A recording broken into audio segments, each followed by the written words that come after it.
السلام علیکم خواتین حضرات، میں ہوں یوگی وجاہت اور آپ دیکھ رہے ہیں اس وقت سیکنڈ اوپینین۔ آج کا موضوع ہم نے سرد موسم کے حوالے سے منتخب کیا ہے۔ جب موسم سرد ہو تو ہمیں بہت ساری چیزیں یاد آتی ہیں۔ کھانسی نزلہ تو وہ تو اس کی خیر ایک سمجھ لیجیے کہ اس کے ساتھ ہی شامل ہے، لیکن ہمیں مونگ پھلیاں یاد آتی ہیں، خشک میوہ یاد آتا ہے، اور گرم سرد موسم میں گرم جو ہم کپڑے پہنتے ہیں وہ سب یاد آتے ہیں۔ یہ سب کچھ ہمیں یاد آتا ہے، یہ خود بخود ہوتا ہے۔ لیکن ایک اور بھی چیز ہے، وہ ہماری اسکن کے اندر یا ہماری جلد میں جو بدلاؤ آتا ہے وہ بہت امپورٹنٹ ہے۔ اس کی وجہ یہ ہے کہ جب موسم ٹھنڈا ہوتا ہے تو ہماری جلد کے جو مسام ہیں جس سے پسینہ نکلتا ہے وہ بند ہو جاتے ہیں ٹھنڈک کی وجہ سے، اسکن سکڑ جاتی ہے، اور وہ مسام بند ہونے سے ہمارے جسم کے اندر سے وہ تمام فاسد مادہ نہیں نکل پاتا، تو عموماً وہ کیل، مہاسے اور پھوڑی پھنسیوں کی شکل میں ہمارے جسم سے وہ تمام چیزیں نکلتی ہیں۔ لیکن اس سے ایک اور بھی مسئلہ پیدا ہوتا ہے، وہ ہے ڈرائی اسکن، خشک جلد۔ ہمارا آج کا موضوع یہی ہے، یعنی جلد خشک ہو جائے تو اس کو کیسے صحیح کیا جائے۔ اس موضوع کے لیے ہم نے ظاہر بات ایک ڈرماٹولوجسٹ کے پاس جانا ہے، ایک ڈاکٹر صاحب کے پاس جانا ہے، جن سے پوچھنا ہے کہ ڈاکٹر صاحب یہ بتائیے کہ جب اسکن خراب ہو جاتی ہے، خشک ہو جاتی ہے، تو آپ کے میڈیکل سائنس کے حوالے سے اس کو کیسے صحیح کیا جا سکتا ہے، اس کا علاج کیا ہے، سب کچھ ہم بتائیں گے۔ لیکن اس کے ساتھ ساتھ ہم آپ کو یوگا کر کے دکھائیں گے، اور ہم آپ کو ایک تھیراپی بتائیں گے تاکہ آپ اس سے اپنی اسکن کو بہتر کر سکیں۔ تو چلیے ہم چلتے ہیں ڈاکٹر صاحب کے پاس، ان سے پوچھتے ہیں کہ ڈرائی اسکن کا علاج کیا ہے، اور اس حوالے سے ہم ان سے یہ بھی پوچھنا چاہیں گے کہ ہمیں وہ اپنے اینگل سے بتائیں کہ اس کو بہتر کیسے کیا جا سکتا ہے۔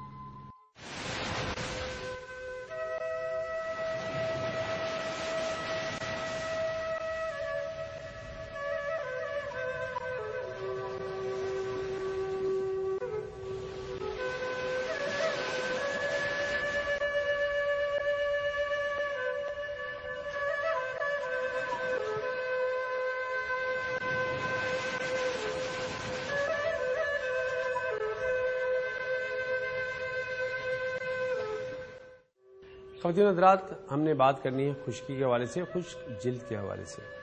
ڈرائی اسکن کس کو نہیں ہوتی؟ بچوں کو ہوتی ہے، بڑوں کو ہوتی ہے، اس کی تمام کریمیں الگ الگ ملتی ہیں، لیکن اس کے باوجود یہ کہ سب کو ہوتی ہے، لیکن سب کو اس کا علم نہیں ہے۔ اس کا علم زیادہ تر ان لوگوں کو ہوتا ہے جو اس کا علاج کرتے ہیں، اور ان کو کہتے ہیں ایکسپرٹ اسکن اسپیشلسٹ۔ ہمارے ساتھ آج ہمارے بہت اچھے دوست، بہت شفیق انسان، بہت محبت کرنے والے دوست ہمارے ساتھ ہیں۔ ڈاکٹر ندیم الدین صدیقی صاحب، آپ اسکن اسپیشلسٹ ہیں، اور اس حوالے سے آج ہم گفتگو کریں گے کہ ہمیں بتائیں کہ خشکی یا خشک جلد کا جو مسئلہ ہے اس کو کیسے حل کیا جائے۔ تو پہلے ان سے مل لیتے ہیں۔ السلام علیکم۔ وعلیکم السلام۔ کیسے مزاج ہیں؟ الحمدللہ، اللہ کا بہت شکر۔ ڈاکٹر صاحب، ایک ماہر جو ایکسپرٹ ہوتے ہیں، ماہرین جو ہیں، ان سے بے شمار سوالات یہی کیے جاتے ہیں کہ ہم اپنی اسکن کو کیسے بہتر کریں، ہم اس میں خوبصورتی کیسے لائیں۔ لیکن آج کا موضوع تھوڑا سا مختلف ہے، وہ صرف فیس کے لیے نہیں، پورے جسم کے لیے ہے۔ یہ خشکی کیا چیز ہے؟ دراصل خشکی جو ہے جسم کے اوپر جو چکنائی کی تہ ہوتی ہے، ہر انسان کے جسم پر ہوتی ہے، اگر وہ کم ہو جائے، لوبریکیشن یعنی جلد کے اوپر سے کم ہو جائے، لوکلائز یعنی کسی خاص جسم کھال کے اوپر سے، کسی حصے کے جسم کے، یا پوری جلد کے اوپر، اگر جلد میں خشکی جو ہے جلد لوبریکیشن کم ہو جاتی ہے تو سمجھیں کہ خشکی آ گئی۔ تو یہ جلد کی جو چکناہٹ ہے وہ کم ہو جائے تو یہ خشکی کر دیتی ہے۔ اس کی وجوہات کیا ہوتی ہیں؟ کیا ہمارے کھانے پینے سے ہوتی ہے؟ لوگ کہتے ہیں آپ نے فلاں چیز کھائی تھی تو ڈرائی ہو گئی، ایسا ہوتا ہے؟ نہیں، ایسا نہیں ہوتا۔ دراصل یہ ہے دو طرح سے، ایک تو ہوتا ہے کہ باہر ایکسٹرنل چیزیں یعنی انوائرمنٹ اور دوسری چیزیں جو باہر سے آپ کی جلد کو متاثر کر رہی ہیں، اور ایک ہے انٹرنل، مطلب کچھ ایسی بیماریاں ہوتی ہیں یا کوئی ایسی دوا کے سائیڈ ایفیکٹس ہوتے ہیں کہ اگر آپ نے وہ لیا تو اس کی وجہ سے آپ کو خشکی ہو جائے۔ تو زیادہ تر جو مطلب عام طور پہ سردیوں کے موسم میں دیکھا گیا ہے کہ موسم خشک ہو جاتا ہے، جب خشکی کا اثر جو ہے ہر چیز پہ پڑتا ہے، مطلب آپ دیکھیں کہ جو یہ درخت ہوتے ہیں ان کے خشک ہو کے پتے چڑھنا شروع ہو جاتے ہیں، تو اسی طریقے سے انسانی جسم پر بھی جو ہے اس کا اثر آتا ہے، اور ٹھنڈک میں جب موسم خشک ہوتا ہے تو انسانی جلد بھی خشک ہونا شروع ہو جاتی ہے، اس کی جو چکناہٹ کی تہ ہے وہ آہستہ آہستہ کم ہونا شروع ہو جاتی ہے، باہر کی طرف وہ جو پانی کا لاس جو ہوتا ہے ایواپوریشن جو ہے شروع ہو جاتی ہے، اس کی وجہ سے جلد جو ہے پہلے خشک ہوتی ہے، پھر اس میں چھوٹے چھوٹے سے اسکیلز بنتے ہیں اور مطلب خشکی سی جھڑنے لگتی ہے، بعض اوقات یہ ایگریویٹ ہو کے آگے اس حد تک بڑھ جاتی ہے کہ کریکس پڑ جاتے ہیں، کھال پھٹ جاتی ہے، تو یہ سب خشکی کی مطلب وہ ہے پریزنٹیشن۔ یعنی خشکی بذات خود ایک بیماری ہے، اور یہ بیماری کی شکل اختیار کر لیتی ہے عام طور پہ. جی نہیں لیکن ڈاکٹر صاحب میں یہاں پہ ایک اور جملہ بڑھانا چاہتا ہوں. یعنی عام طور پہ ہم سمجھتے ہیں خشکی کی بیماری ہو گئی مجھے، لیکن کیا وہ بیماریاں بھی تو ہوں گی جن کے ذریعے خشکی ہو جاتی ہے، جن کی وجوہات کی وجہ سے بیماری ہوتی ہے؟ جی بہت اچھا سوال ہے. دراصل جس طرح سے میں نے کہا کہ انوائرمنٹ میں تو اب موسم ہے، موسم جیسے سردیوں میں ہوتا ہے ہر ایک کو خشکی ہو جاتی ہے، ٹھیک ہے نا، کسی کو کم ہوتی ہے کسی کو زیادہ ہوتی ہے. لیکن بعض ایسے لوگ پروفیشنز ہوتے ہیں جیسے کہ پینٹرز وغیرہ ہوتے ہیں، ان کو گرمیوں میں بھی ہوتی ہے. اس کی وجہ یہ ہوتی ہے کہ جب وہ کلر یا گریس میں کٹنگ آئل میں میکینکس وغیرہ کام کرتے ہیں تو بعد میں ان کو دھونے کے لیے، صاف کرنے کے لیے مٹی کا تیل استعمال کرنا پڑتا ہے یا کوئی اور دوسرا کیمیکل استعمال کرنا پڑتا ہے، تو وہ جلد کو جو ہے خشک کر دیتا ہے. یعنی کوئی چیز باہر سے ہو رہی ہے، موسم نے کر دیا، آپ نے کوئی کیمیکل ایسا لگایا جس کی وجہ سے جلد ہو گئی خشک ہو گئی. اور پھر انٹرنل اگر اندرونی کسی وجہ سے ہوتی ہے تو سمجھیں کہ وہ کوئی بیماری ہے. اور بہت ساری بیماریاں ایسی ہوتی ہیں کہ جس میں جو ہے جلد جو ہے اندرونی بیماریاں جیسے جلد خشک ہو جاتی ہے، جس میں مطلب ایک تھیوسس ایک بیماری کہلاتی ہے جس میں کہ پیدائشی موروثی بیماری ہوتی ہے، چھلکے سے جسم پر جو ہے وہ بن جاتے ہیں. وہ ڈرائی اسکن بچپن سے ہوتی ہے، پیدائش کے وقت سے ہوتی ہے. اور تقریباً ہر 250 بچوں میں ایک بچے کو وہ جو ہے ایک تھیوسس کا مسئلہ ہوتا ہے. اور اس کی بہت ساری آگے بھی قسمیں ہوتی ہیں لیکن میں اب اس میں ڈیٹیل میں نہیں جانا چاہتا. اب اور دوسرے جیسے ڈائبٹیز ہے، اس میں خشک ہو جاتا ہے جسم عام طور پہ. ہائپو تھائرائڈزم میں غدود ہوتا ہے یہاں گلے کے نیچے جس کا نام تھائرائڈ گلینڈ ہوتا ہے، وہ اگر اس کی سیکریشنز کم ہو جائیں تب خشکی ہو جاتی ہے. اس کے علاوہ جگر کی بیماریاں ہوتی ہیں، بعض ایسی گردے کی بیماریاں ایسی ہوتی ہیں کہ جن میں جو ہے خشکی جسم پر آ جاتی ہے. اس کے علاوہ جو ایڈس HIV وغیرہ جو ہوتے ہیں اس میں آتی ہے، پاس کینسر لیمفوما وغیرہ ایسے ہوتے ہیں جس میں خشکی جو ہے وہ جسم پر نمودار ہونا شروع ہو جاتی ہے. تو ڈاکٹر صاحب اسکن کا ڈرائی ہو جانا یا خشک اسکن کا ہونا کیا کسی دوا کے سائیڈ افیکٹ کے طور پہ ہو سکتا ہے؟ جی بالکل ہو سکتا ہے. عام طور پر جو ڈائیورٹکس استعمال کرتے ہیں گردے کے مریض پیشاب وغیرہ لانے کے لیے، تو اس سے جو ہوتا ہے کیونکہ پانی کا اخراج زیادہ ہوتا ہے تو جسم جو ہے خشک ہو جاتا ہے. اس کے علاوہ اینٹی ہسٹامین، بعض الرجی کی دوائیں ایسی ہوتی ہیں کہ جن کی وجہ سے جو ہے جسم خشک ہو جاتا ہے. وٹامن A کا اگر زیادہ استعمال کیا جائے، ریٹینوائڈس وغیرہ جو ہوتے ہیں وہ جلد کو خشک کر دیتے ہیں. اور اینٹی اسپازموٹک پیٹ کے درد وغیرہ کی بعض دوائیں ایسی ہوتی ہیں کہ جس سے جو ہے جسم پہ خشکی ہو جاتی ہے.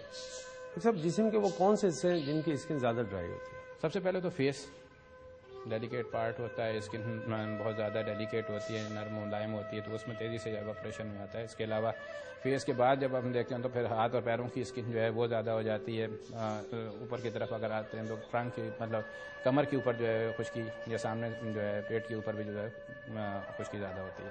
کیا اسکن کی ڈرائی ہونے کا جو تعلق ہے وہ ایج کے ساتھ بھی ہوتا ہے کہ بزرگوں میں کچھ اور ہوگی اور ینگسٹر میں کچھ اور ہوگی؟ بالکل صحیح بات ہے. نوجوانوں میں جو اتنا خشکی جو ہوتی ہے وہ اتنی اس حد تک نہیں ہوتی جتنے کہ بوڑھے میں زیادہ ہوتی ہے. 60 سال کے بعد جو ہوتا ہے یہ جس طرح سے چربی کے پسینہ بنانے والے غدود یا دوسرے چکنائی کے غدود جو ہوتے ہیں وہ آہستہ آہستہ ان کی ایکٹیویٹی کم ہونا شروع ہو جاتی ہے. تو جب ان کی ایکٹیویٹی کم ہونا شروع ہوتی ہے تو نتیجے کے طور پر جو ہے ظاہر ہے کہ اتنی وہ چکناہٹ جلد کے اوپر نہیں آ سکتی، جو چربی کی طے ہوتی ہے وہ کم ہو جاتی ہے اور پھر جو ہے اس میں خشکی آ جاتی ہے. اور اس کو ہم اپنی زبان میں جو ایسٹیٹوٹک ایکزیما بھی کہتے ہیں کہ یہ جو ہے جلد خشک ہو جاتی ہے، بڑی کھجلی ہوتی ہے، ایکزیما ہو جاتا ہے عام طور پہ پیروں پر، ہاتھوں پر. ڈرائی اسکن کی وجہ سے بڑے بوڑھوں میں زیادہ ہوتا ہے. اور یہ تقریباً جیسے کہنا چاہیے کہ 75% جس طرح ہیلدی اسکن ہے اس سے جو اس میں جو واٹر ریٹینشن ہوتا ہے وہ اس میں اتنا لاس ہونا شروع ہو جاتا ہے جس کی وجہ سے جو ہے خشک ہو جاتی ہے جلد اور پھر اس میں کھجلی مچنا شروع ہو جاتی ہے. تو صاحب ڈرائی اسکن کا علاج کیا؟ ڈرائی اسکن کا سب سے پہلے تو آپ کو دیکھنا پڑے گا یہ انٹرنلی ہے یا ایکسٹرنل ہے. اگر ایکسٹرنل ہے تو آپ مطلب ان چیزوں کو جیسے اگر موسم ہے، موسم کو تو آپ نہیں مطلب وہ کر سکتے، تو بہتر یہ ہے کہ آپ اوپر سے ہی زیادہ تر خشکی کا علاج باہر سے ہوتا ہے. مطلب آپ نے کوئی نہ کوئی موئسچرائزر، دل کو چکنا کرنے والی چیز کو ایمولینٹ یہ لگانا ہے. اور اگر انٹرنلی ہے جیسے کہ آپ کو ڈائبٹیز ہے، ہائپو تھائرائڈزم ہے یا اور کوئی بیماری میں نے بتائیں جس طرح سے، اگر وہ ہیں تو پھر آپ کو اس کا پراپر ٹریٹمنٹ کرنا ہے تاکہ وہ اندر سے آپ اس بیماری کا علاج کریں، جیسے گردے کی بیماری، جگر کی بیماری اور دوسری بیماریاں. تو جب تک وہ نہیں ہوں گی یہ جو ہے نا ایکٹیوسس بہت زیادہ جو ہے آپ کو نظر آئے گی، گرمیوں میں بھی نظر آئے گی. لیکن جو سردیوں والی ہے یا ویسے باہر کی طرف سے کوئی بھی ہے تو اس کا علاج جو ہے صرف اور صرف جو ہے وہ کہ آپ نے ایمولینٹ لگانا ہے، موئسچرائزر لگانا ہے اور آپ نے ہر وقت اس کو جلد کو چکنا رکھنا ہے. جتنا چکنا رکھیں گے یہ اس کا علاج، اس کا کوئی پرماننٹ علاج کبھی بھی نہیں ہے. جب تک کہ آپ اس کو صرف اور صرف یہ لگا کے چکنا نہ رکھیں. ڈاکٹر صاحب وہ کون سی غذائیں ہیں جن کو کھایا جائے تو ہماری ڈرائی اسکن جو ہے اس پہ افیکٹ آتا ہے، یعنی کہ وہ اس کی جو ڈرائنس ہے وہ کم کی جا سکتی ہے، یا یہ کہہ لیجئے کیا غذائیں ڈرائی اسکن کو بہتر کرنے میں مددگار ہو سکتی ہیں؟ بالکل، غذا ہر قسم کے مرض کے لیے ضروری ہے. جب تک آپ کے جسم میں پراپر نرشمنٹ، پراپر غذا نہیں ہوگی، آپ کسی بھی بیماری کے خلاف آپ کا جسم جو ہے وہ مدافعت نہیں پیدا کر سکتا ہے. اور ہمارے یہاں یہ ایک وہ ہے کہ جی بس صرف گوشت ہی گوشت کھانا ہے، اس کے علاوہ کچھ نہیں کھانا. نارمل ڈائٹ کا ہمیں بہت زیادہ خیال رکھنا ہے، بیلنس ڈائٹ جسے کہنا چاہیے. اس میں یہ ہے کہ آپ کو سبزیاں بھی کھانی ہیں، اس میں آپ نے فروٹس بھی لینے ہیں، آپ نے سی فوڈ بھی لینا ہے، اور ساری چیزیں مطلب بیلنس کرنی ہے.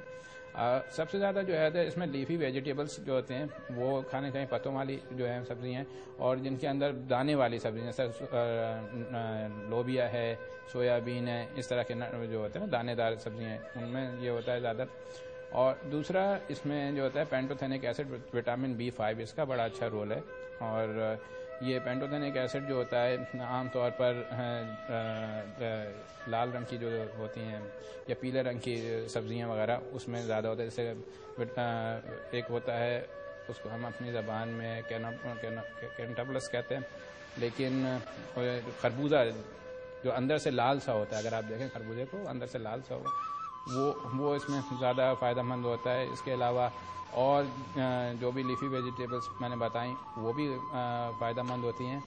اور دوسرا یہ کہ نٹس وغیرہ جو ہوتے ہیں، یہ ڈرائی فروٹس، نٹس، ایپریکاٹ، خوبانی جسے کہتے ہیں، یہ چیزیں جو ہوتی ہیں یہ بہت زیادہ ڈرائی فروٹس جو ہیں ہوتے ہیں. لوگ یہ سمجھتے ہیں کہ اگر ہم یہ مطلب گھی کھائیں گے یا یہ کھائیں گے تو اس کی وجہ سے چکناہٹ آ جائے گی، تو ایسا بالکل بھی نہیں ہے.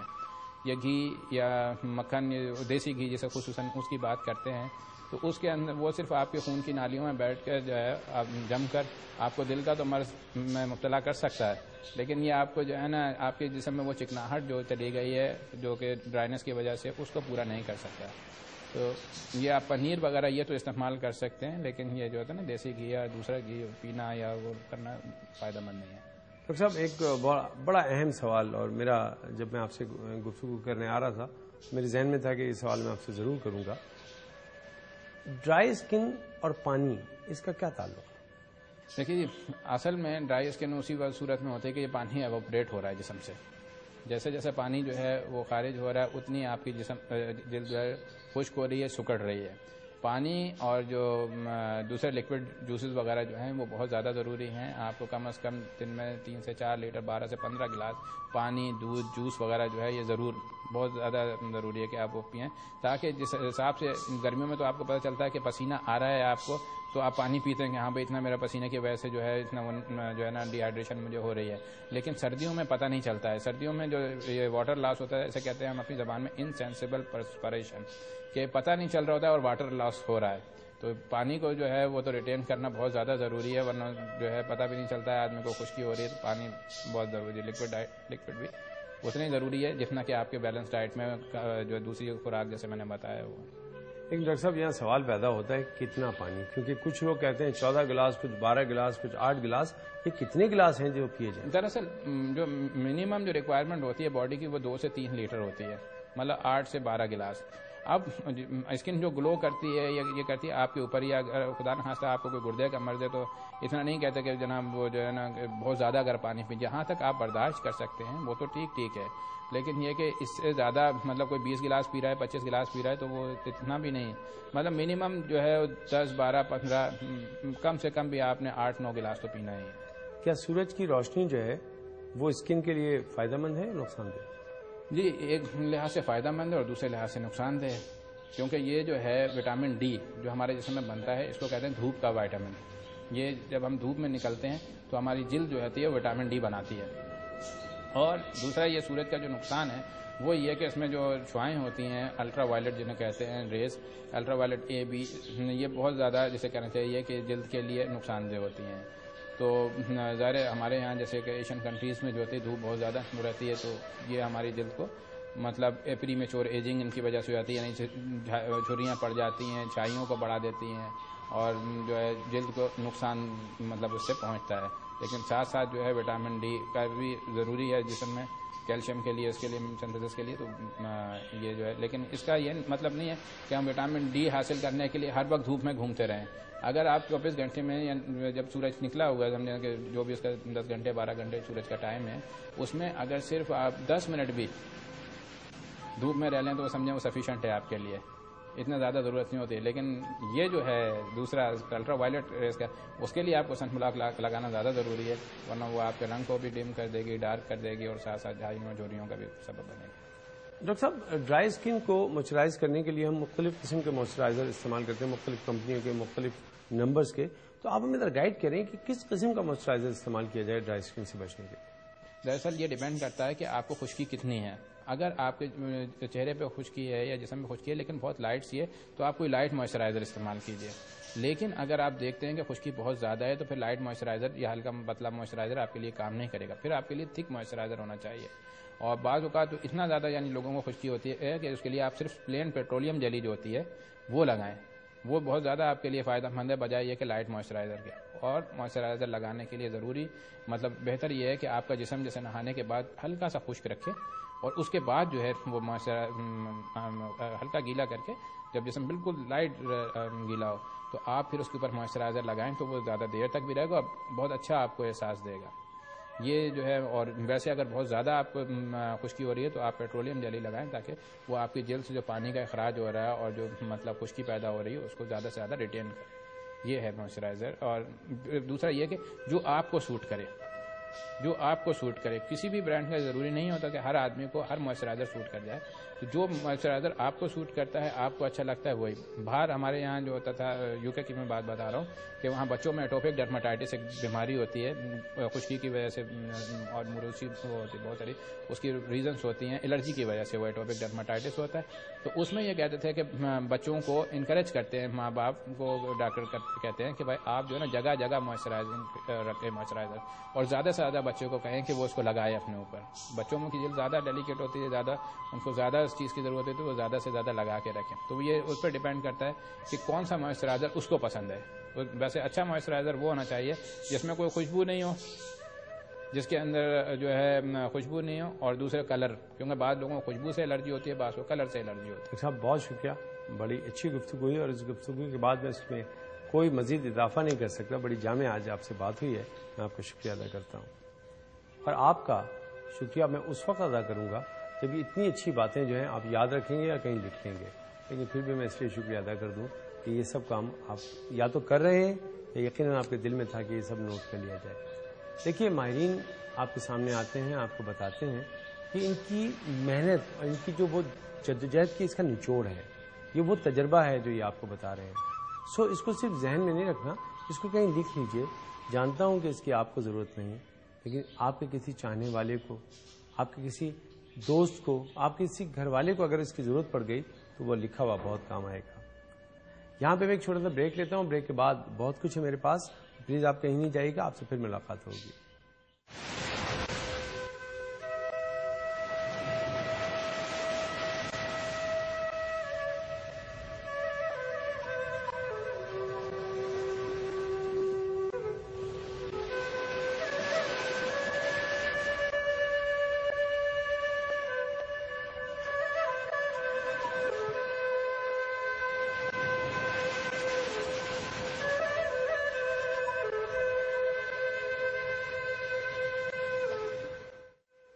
یہ ہماری وہ گفتگو تھی ڈاکٹر صاحب کے ساتھ, جنہوں نے ہمیں بتایا کہ ڈرائی اسکن کیا ہوتی ہے اور ہم اس کو کیسے بہتر کر سکتے ہیں.